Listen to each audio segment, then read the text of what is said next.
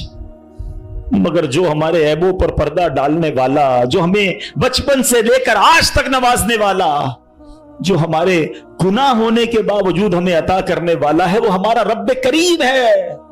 ارے جو ہماری ماں سے زیادہ ہمیں چاہنے والا ہے، ہم اسے کیوں نہیں پکارتے؟ اس کی طرف توجہ کیوں نہیں کرتے؟ حالانکہ اس کی رحمت تو اس کے دروازے کھلے ہوئے ہیں، وہ تو دینا چاہتا ہے، مگر کاش جو توجہ ریکوائرڈ ہے، جو دل سے دعا مانگنا ہے، وہ اللہ مجھے اور آپ کو نصیب فرما دے۔ اور پھر اللہ کو پکارے نا۔ میں نے کہا نا گناہ گاروں کا بھی وہ رب ہے، وہ نیکوں کا رب تو ہے، وہ گناہ گاروں کو کیسے نوازتا ہے۔ ایک اور واقعہ سنو، عیون الحکایات، یہ بڑی پیاری کتاب ہے مکتبۃ المدینہ سے، اگر آپ اسے لیں گے تو اس میں بڑی زبردست واقعات موجود ہیں۔ ماجرا یہ ہے کہ حضرت بکر بن عبداللہ فرماتے ہیں کہ پچھلی قوموں میں ایک بہت سرکش، غیر مسلم اور ظالم بادشاہ تھا۔ وہ اللہ پاک کی نافرمانی میں حد سے بڑا ہوا تھا۔ ایک مرتبہ ایک جنگ میں بادشاہ کو گرفتار کر لیا گیا۔ اب اتنا ظالم تھا کہ جنہوں نے گرفتار کیا تھا انہوں نے کہا اس ظالم بادشاہ کو تو تڑپا کے مارنا ہے۔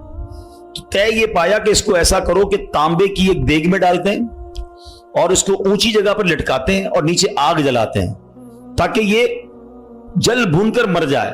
ایسے ہی کیا گیا، تانبے کی دیگ بنائی گئی، نیچے آگ لگا دی گئی۔ اب آہستہ آہستہ جو ہے وہ دیگ گرم ہوئی، بادشاہ کی حالت خراب، پوری دیگ گرم ہو جائے تو جسم جھلسنے لگا۔